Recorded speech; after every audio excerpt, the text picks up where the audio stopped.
ओम सर्वरूपे सर्वे सर्वशक्ति समन्विते भविस्त्राही no Durga Devi नमस्तुते। व्यास जी कहती हैं, राजन, मध्य भाग में शोभा पाने वाला वही भवन भगवती जगदम्बा का है। उसमें 4 मंडप हैं। प्रत्येक मंडप हजार हजार स्तंभों से युक्त है। पहला श्रृंगार मंडप, दूसरा मुक्ति मंडप, तीसरा ज्ञान मंडप और चौथा एकांत मंडप नाम से विख्यात है। इन मंडपों में अनेक प्रकार की चांदनियां तनी हैं। भांति भांति के धूपों से इन्हें सुवासित किया जाता है। ये सुंदर मंडप कांति में करोड़ों सूर्यों के समान प्रकाशमान हैं। इन मंडपों के चारों ओर केसर, मल्लिका और कुंद की वाटिकाएं कही जाती हैं। राजन, इन वाटिकाओं में पुष्कल गंध वाले मदों से परिपूर्ण तथा मद स्त्रावी असंख्य दिव्य भृंग विराजमान हैं। चारों मंडपों के सभी ओर महापद्म टवी हैं। उसकी सीढ़ियां रत्नों से बनी हुई हैं। वह अमृत के समान मधुर रस से परिपूर्ण है। वहां भौरे सदा गुंजार करते रहते हैं। कारण नाम के पक्षियों तथा हंसों से वह सदा भरी पूरी रहती है। उसके चारों ओर के तट सुगंध से सुवासित रहते हैं। इस प्रकार की असंख्य वाटिकाओं की सुरम्य सुगंधों से मणिदीप सुवासित है। पहला श्रृंगार मंडप है। उसके मध्य भाग में एक दिव्य सिंहासन पर देवी विराजमान है। वहां सभासद रूप से रहने वाले प्रधान देवता, देवांगनाएं तथा संपूर्ण अप्सराएं विविध स्वरों से भगवती जगदम्बा के सामने गान करती रहती हैं। दूसरा मुक्ति मंडप है। उसके मध्य भाग में विराजने वाली कल्याणमयी भगवती शिवा प्रत्येक ब्रह्मांड निवासी भक्तों को सदा मुक्ति प्रदान करती है। राजन, तीसरे मंडप का नाम ज्ञान मंडप है। भगवती वहां विराजमान होकर ज्ञान का उपदेश करती है। एकांत मंडप संज्ञक चौथे मंडप में भगवती जगदम्बा अनंग कुष्मा आदि सचिवा शक्तियों के साथ बैठकर जगत की रक्षा के विषय में सदा परामर्श करती है।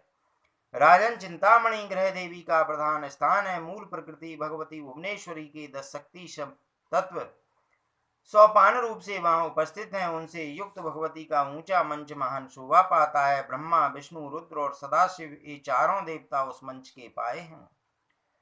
सदाशिव को उस मंच का पटरा कहा जाता है। उस मंच के ऊपर महान देवता परम आदरणीय भुवनेश्वरी विराजित हैं। सृष्टि के आदि में अपनी लीला करने के लिए स्वयं भगवती ही 2 रूपों में विराजमान हुई। उस समय दाहिने भाग से वे भगवान भुवनेश्वर और बाएं भाग से सबल ब्रह्म स्वरूपनी भगवती भुवनेश्वरी प्रकट हुई। भगवती के अर्धांग स्वरूप वे ही ये महान ईश्वर हैं। कामदेव के मत का मर्दन करने में परम कुशल ये महेश्वर करोड़ों कामदेवों के समान सुंदर हैं। 5 मुख और 3 नेत्रों से शोभा पाने वाले वे महेश्वर चिंतामणि से विभूषित तथा अपनी भुजाओं में हरण, अभय एवं वर मुद्रा तथा प्रसाद धारण किए हुए हैं। सब पर शासन करने वाले उन महान देवेश्वर की आयु 16 वर्ष जैसी है। वे करोड़ों सूर्यों के समान प्रकाशमान है। शीतल ऐसे हैं मानो करोड़ों चंद्रमा हो। शुद्ध स्फटिक मणि के समान दीप्यमान है। उनके श्री विग्रह से शीतल प्रकाश फैलता है। उसके वामांग में भगवती भुवनेश्वरी विराजमान है। 9 प्रकार के रत्नों से बनी हुई दिव्य करधनी भगवती के कटिभाग की छवि बढ़ा रही है।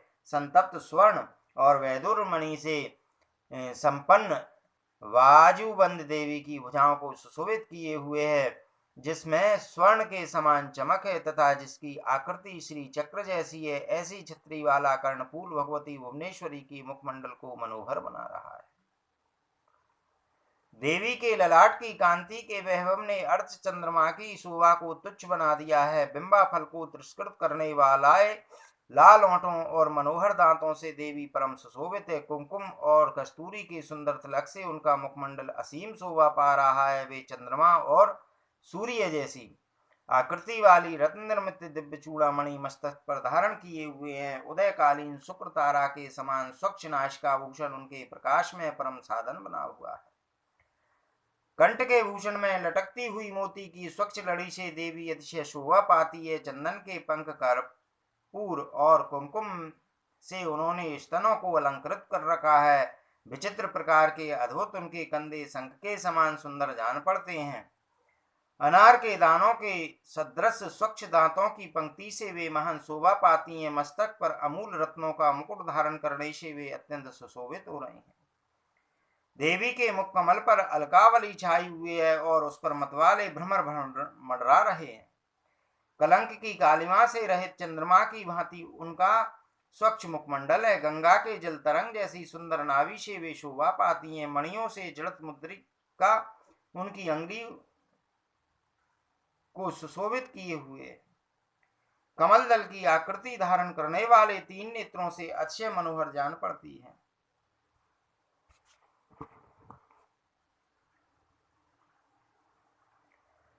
शानदार चढ़ाकर स्वच्छ किए हुए महाराग और पद्म रागणी की समान उनकी उज्जवल कांति है। रत्न निर्मित किंकणी और कंकण से वे विचित्र शोभाशालिनी हो गई हैं। मणियों और मोतियों की मालाओं में रहने वाली अपार शोभा उनके चरण कमल से उत्पन्न हुई है। रत्न में विस्तृत अंगुलियों के प्रभाजाल से उनके कर कमल शोभा पा रहे हैं। उनकी कंचुकी में गूंथे हुए विविध रत्न प्रकाश फैला रहे हैं। मल्लिका की सुगंध से पूर्ण धमिल अर्थात केश पास की माला पर भ्रमण करने वाले भ्रमर भगवती भुवनेश्वरी के मुख को घेरे हुए हैं। अतिशय गोल सघन एवं उच्च उरोजों के भार से भगवती शिवा कुछ अलसाई हुई जान पड़ती है। उनकी 4 भुजाएं 5 से अंकुश वर और उभय मुद्रा से सुशोभित हैं। वे संपूर्ण श्रृंगारों से संपन्न अत्यंत सुकुमार अंगों वाली समस्त सौंदर्यों की आधार सर्वस्व तथा निष्कपट करुणा की मूर्ति है। भगवती ने स्वयं अपने मधुर स्वर से वीणा के स्वर को तुच्छ कर दिया है। वे कोटि कोटि सूर्यों और चंद्रमा की कांति को धारण किए हुए हैं। बहुत सी सखियां, दासियां, देव स्त्रियां तथा अखिल देव वृंद भगवती भुवनेश्वरी के चारों ओर घेर कर बैठे हुए हैं। इच्छा शक्ति, ज्ञान शक्ति और क्रिया शक्ति से देवी संयुक्त है। लज्जा, तुष्टि, पुष्टि, कीर्ति, कांति, क्षमा, दया, बुद्धि, मेधा ये मूर्तिमती होकर भगवती के पास विराजती हैं। जया, विजया, अजिता, अपराजिता, नित्या, विलासिनी, दौग्ध्री, अघोरा और अमंगला ये 9 पीठ शक्तियां भगवती परा अम्बा की सेवा में सदा तत्पर रहती हैं। शंख निधि और पद्म निधि ये निधियां भगवती के पार्श्वभाग में विद्यमान हैं। नवरत्न बहा, कांचन श्रवा और सप्त धातु बहा संज्ञक नदियां इन उपयुक्त निधियों से निकली हैं। राजेंद्र, ये सभी नदियां सुधा सिंधु में जा रही हैं। इस प्रकार की विशिष्ट शक्तिशालिनी ये भगवती भुवनेश्वरी महाभाग भुवनेश्वर के वामी अंक में विराजती है। उन्हीं के संग से भुवनेश्वरी को सर्वेश होने की योग्यता प्राप्त हुई है। इसमें कुछ अन्यथा विचार नहीं करना चाहिए। राजन, अब इस चिंतामणि गुही का परिणाम सुनो है। अति विशाल भवन 1000 योजन लंबा चौड़ा कहा जाता है। इसके उत्तर भाग में बहुत से सुदीर्घ प्राकार हैं। पूर्व प्राकार से उत्तर प्राकार क्रमशः दुगने परिणाम में है, ऐसा कहा जाता है। भगवती का है मणिदीप भूमि पर न रहकर अंतरिक्ष लोक में सुशोभित है। ना तो प्रलय काल में इसका नाश होता है और न सृष्टि के समय में इसकी उत्पत्ति, किंतु कार्यवश पट की भांति निरंतर इसमें संकोच एवं विकास होता रहता है। वहां जितने परकोटे हैं उन सबकी शोभा उस चिंतामणि ग्रह की अवधि से सापेक्ष है। वही इस भव्य भवन भगवती महामाया के विराजने का स्थान कहा गया है। राजन, जो प्रत्येक ब्रह्मांडवर्ती उपासक है तथा देवलोक, नागलोक एवं मनुष्य लोक आदि अन्य लोकों में जो श्री देवी के भक्त हैं वे सभी यहीं आते हैं। जो देवी के क्षेत्र में रहकर उनकी उपासना में तत्पर रहते हुए प्राण त्यागते हैं वे सब वहीं जाते हैं। जहाँ देवी महोत्सवा विराजती है वहाँ घृत कुल्या, दुग्ध कुल्या, दधि कुल्या, मधुस्त्रवा, अमृत वहा, द्राक्षारस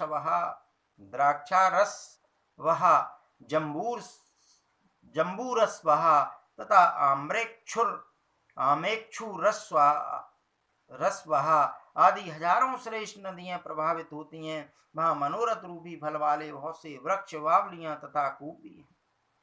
वे सभी यथेष्ट पान करने योग फल आदि प्रदान करते हैं। उनमें किंचित मात्र भी कमी नहीं है। मणिदीप में रोग से किसी का शरीर क्षीण नहीं होता है, कभी भी बुढ़ापा अथवा प्रभाव नहीं डाल सकता। वह दिव्य स्थान चिंता, मात्सर्य, काम और क्रोध से रहित है। वहां रहने वाले सभी अवस्था से संपन्न, स्त्री युक्त और हजारों सूर्यों के समान तेजस्वी बने रहते हैं।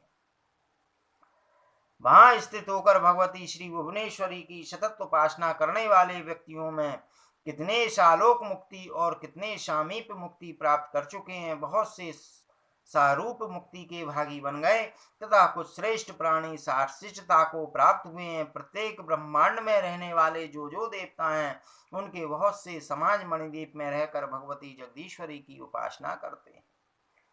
7 करोड़ महामंत्र मूर्तिमान होकर भगवती की आराधना में तत्पर है। साम्य अवस्था में स्थित देवी शिवा कारण ब्रह्म स्वरूपा है। उन्होंने माया में सबल विग्रह धारण कर रखा है। संपूर्ण महाविद्याएं सदा उनकी सेवा में संलग्न है। राजन, इस प्रकार मैंने मणिद्वीप की अतिशय महिमा बतला दी। करोड़ों सूर्य, चंद्रमा, अग्नि और विद्युत इस मणिद्वीप की प्रभा के कोट्यंश की भी तुलना करने में असमर्थ हैं। इस पुरी में कहीं मूंग के समान प्रकाश फैलता है और कुछ भाग मरकत मणि की छवि धारण किए हुए है।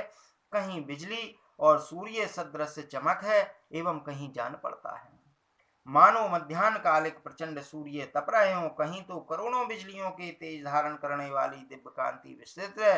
कहीं सिंदूर और नीलेंद्र मणि के समान छवि दृष्टिगोचर होती है। कुछ दिशाओं का भाग कांति में दावानल तथा तपाए हुए स्वर्ण के समान है। कहीं जान पड़ता है कि चंद्रकांत मणि तथा सूर्यकांत मणि पत्थर से यह बना है। इस पुरी का शिखर रत्न है, प्राकार और गौपुर रत्न से निर्मित है। रत्न में वृक्षों, पत्रों और फूलों से यह भली भांति सुसज्जित है। इस प्रकाशमान पुरी में दिव्य मोर सदा नाचते तथा कबूतर शब्द करते रहते हैं। कोकिलों की काकली और सुग्गों की मीठी वाणी इस पुरी को मुखरित किए रहती है। सुरम्य एवं रमणीय जल वाले लाखों सरोवरों से यह आवृत है। मणिद्वीप का मध्य भाग खिले हुए रत्नमय कमलों से अनुपम शोभा पाता है। उसके चारों ओर की 100 योजन भूमि उत्तम गंधों से सदा सुवासित रहती है। मंद गति से प्रभावित होकर वायु वृक्षों को धीरे धीरे स्पंदित कर रहा है। चिंतामणि के समूहों की ज्योति से आकाश जगमगा रहा है। सर्वत्र बिखरे हुए रत्नों की प्रभा से सारी दिशाएं अग्नि की भांति चमक रही हैं। वृक्षों की मधुर सुगंधों से युक्त सुखदायक पवन सदा पूर्ण रूप से प्रवाहित है। राजन, 10,000 योजन तक चमकने वाला मणिद्वीप धूप से परम सुधूपित है। दर्पण युक्त इस मणिद्वीप की दिशाएं रत्नमय जालियों के छिद्रों की शोभा धारण करके सबके मन को मुग्ध कर रही हैं। राजन, संपूर्ण ऐश्वर्यों, श्रृंगारों, सर्व देवताओं, तेजों, पराक्रमों, उत्तम गुणों और दयाओं की इस मणि दीपपुरी में ही समाप्ति हो जाती है। राजा के आनंद से लेकर ब्रह्मलोक पर्यंत जितने आनंद हैं वे सब इस पुरी में ही विद्यमान हैं। राजन, तुम्हारे सामने इस मणिद्वीप की महिमा का वर्णन कर दिया।